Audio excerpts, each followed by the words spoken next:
Tu es né de nouveau, tu pries, tu vas à l'église, mais il y a encore cette chose qui te réclame, il y a encore cette chose que tu essayes d'arrêter, il y a encore cette influence qui continue de se manifester dans ta vie.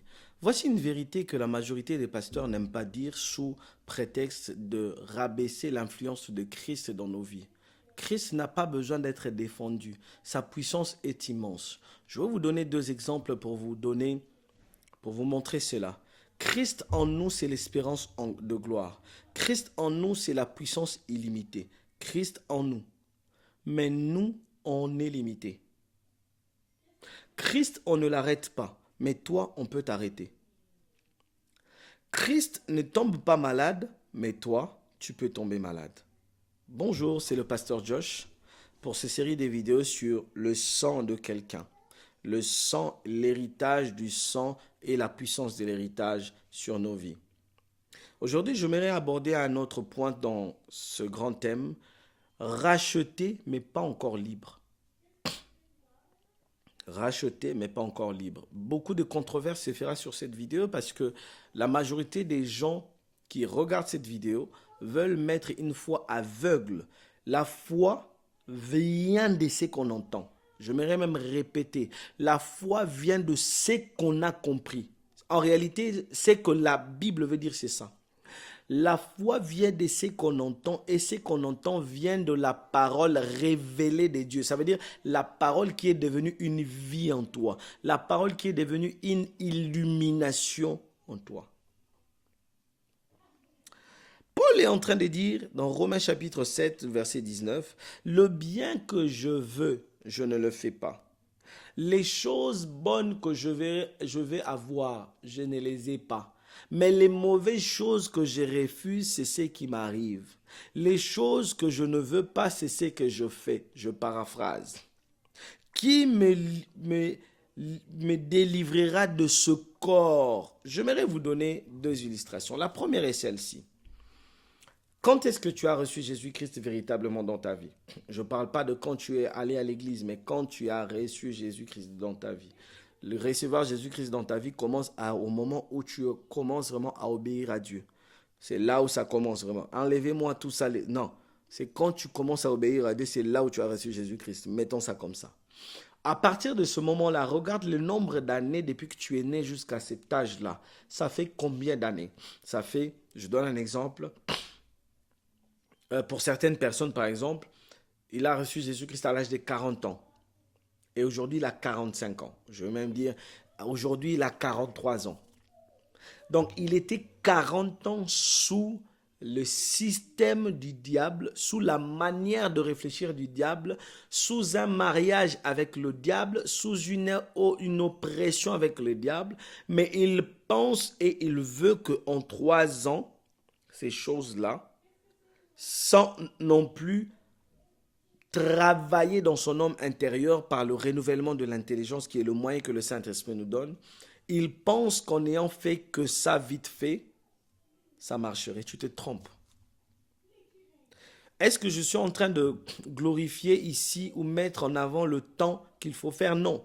Ce que je vais mettre en avant ici, c'est ta persévérance dans le principe divin qui vont t'emmener une délivrance complète.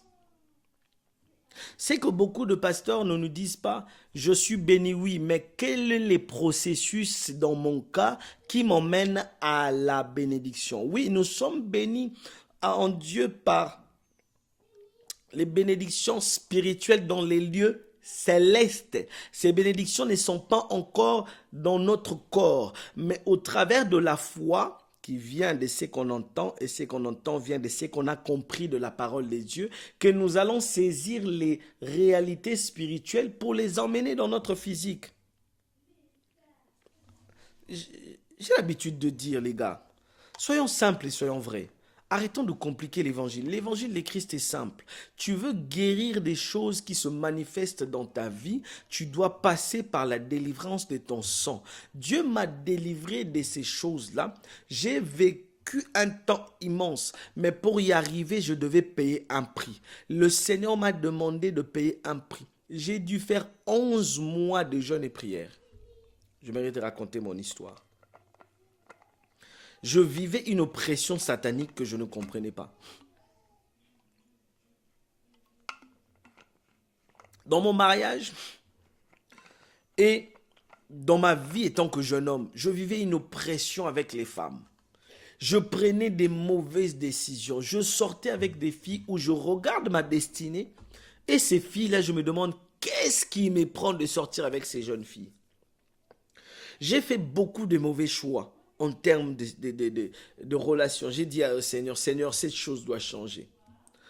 Et j'ai côtoyé beaucoup de personnes qui ont influencé ou qui ont encore nourri l'énergie négative qui était dans mon sang, qui parlait contre ma vie, parce que nos pères, nos grands-parents, j'allais dire, nos arrière-grands-parents ont signé des pactes avec les esprits des eaux en termes d'impudicité et en termes de débauche et de fornication.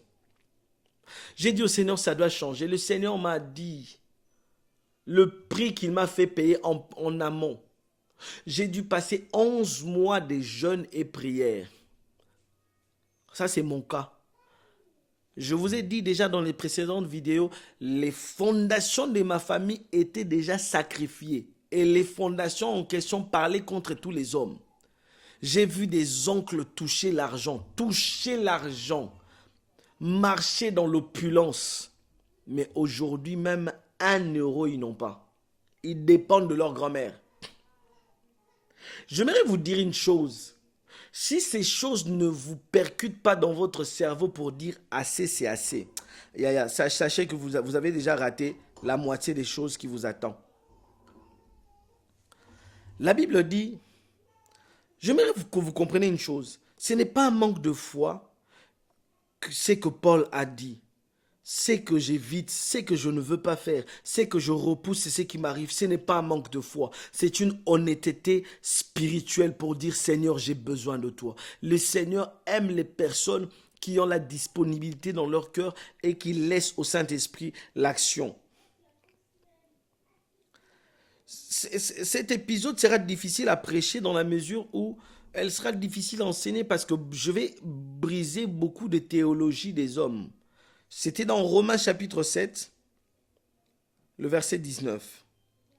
Tu es sauvé. Le sang de Jésus t'a racheté. Le sang de Jésus parle sur toi. Mais est-ce que tu as déjà transfusé le sang de Jésus dans ton sang? Est-ce que tu sais qu'il y a une manière de prendre l'efficacité du sang de Jésus, de l'incorporer dans ton âme? Parce qu'on l'a dit que l'âme, c'est le sang. Le sang de l'homme, l'âme de quelqu'un habite dans son sang. De le transfuser dans ton sang, ça veut dire que si tu transfuses le sang de Jésus dans ton sang, l'aéroport devient libéré. Je l'ai dit tout à l'heure, qu'avant que les choses qui sont dans l'esprit passent dans ton corps, l'aéroport qui est l'âme, qui est le sang, doit être libéré. Mon frère, ma soeur, je te le dis, ce ne sera pas une question de prière aujourd'hui, de demain. Tu dois payer un prix. Jésus a payé un prix, mais qu'est-ce qu'il rajoute? C'est lui qui veut me suivre, doit porter sa croix. Jésus, comment ça je dois porter ma croix? Ta croix c'est quoi? C'est la fondation de ta famille. Tu dois la porter et l'emmener à Golgotha. Si tu ne l'emmènes pas à Golgotha, et si personne l'a emmené à Golgotha, la fondation, la croix va commencer à vous réclamer. Dans ma famille, les gens peuvent toucher l'argent, mais ils vont finir pauvres. Je me lève et je déclare dans la vie de quelqu'un, tu ne finiras pas pauvre au nom de Jésus. J'ai horreur de la pauvreté. Il y a 2 démons que je déteste dans ma vie, l'impudicité, la fornication, la débauche, l'adultère et la pauvreté. Parce que c'est les démons qui ont fait l'alliance avec ma famille. Par la grâce de Dieu, aujourd'hui, j'ai une femme, j'ai 2 merveilleux enfants et j'ai un travail où Dieu me bénit abondamment. Pourquoi? J'ai dû payer un prix. Yaya, arrête de penser que parce que Jésus est mort pour toi, c'est fini. Non. La preuve,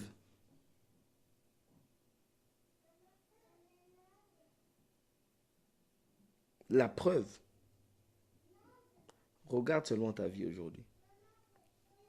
Jésus a dit,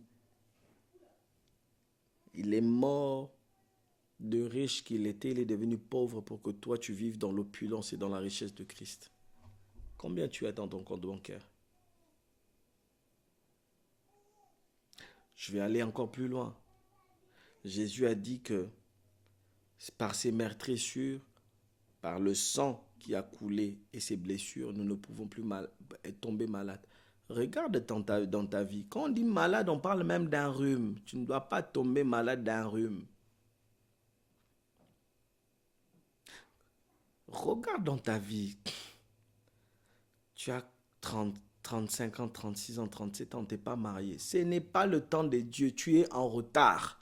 Ce n'est pas une culpabilité que je te donne. Je vais te faire réveiller. Tes prières, j'attends le temps de Dieu. Tu attendras et Dieu aussi t'attendra.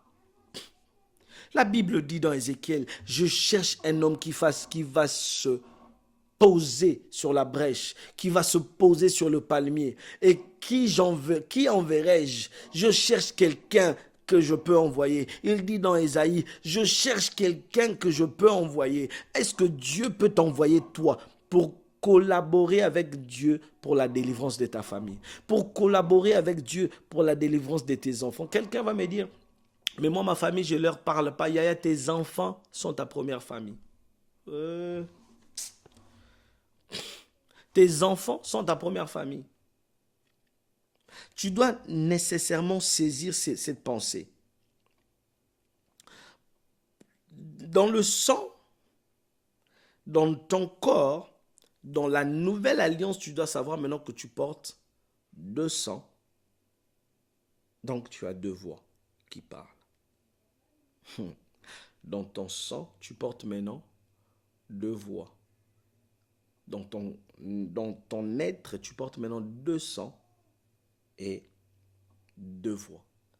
Il y a un sang qui dit, tu appartiens au divorce de ta famille, tu appartiens à la mondanité, la fornication, à l'adultère de ta famille, à l'alcoolisme de ta famille, à la pauvreté financière, à la pauvreté intellectuelle de ta famille. Mais il y a un autre sang qui parle aussi. La Bible dit, le sang de Jésus parle des meilleures choses.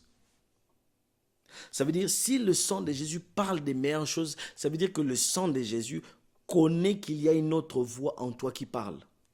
Il n'y a que toi, chrétien, qui ne te rend pas compte qu'il y a 2 sangs en toi et il y a 2 voix qui parlent. Laquelle voix tu veux augmenter le volume? Comment on monte le volume d'une voix? Le premier moyen, c'est par la vie consacrée d'un homme.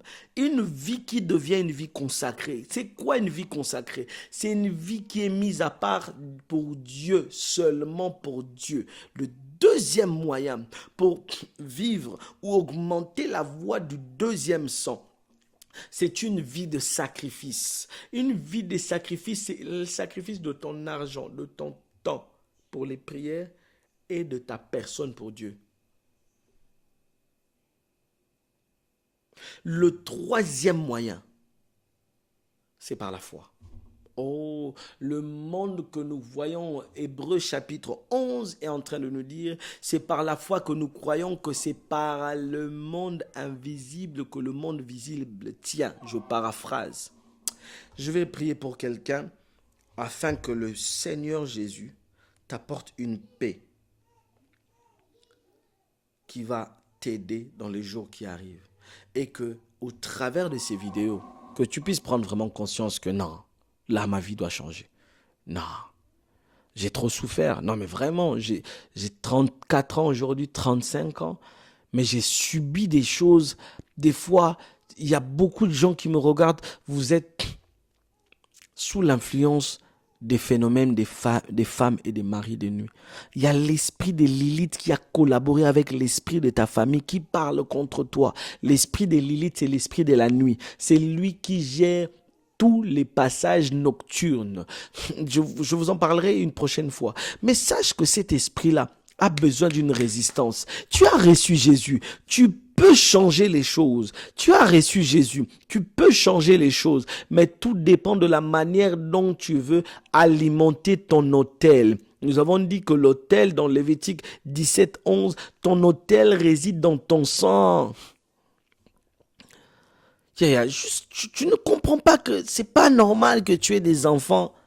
C'est pas normal que toi, tu aies des enfants autistes. C'est pas normal. C'est pas normal. Il y a un truc qui s'est passé. Il y a un truc qui s'est passé. S'il te plaît, arrête de me parler de la génétique, arrête de me parler de la science, arrête de me parler de la médecine. Ce n'est pas normal. Tu dois arrêter cette hémorragie. Est-ce que tu peux te lever? Tu peux avoir l'envie de chercher Dieu. Si tu es tu as été saisi par ce message, écris-nous, nous allons t'accompagner en prière. Écris-nous, nous allons t'accompagner en prière. Écris-nous, nous allons t'accompagner dans ces temps de jeûne, mais sache que ça coûte quelque chose. Il n'y a que la religion chrétienne qui pense que la spiritualité est gratuite. Même Christ ne s'est pas donné en vain. Que Dieu vous bénisse. C'était le pasteur Josh.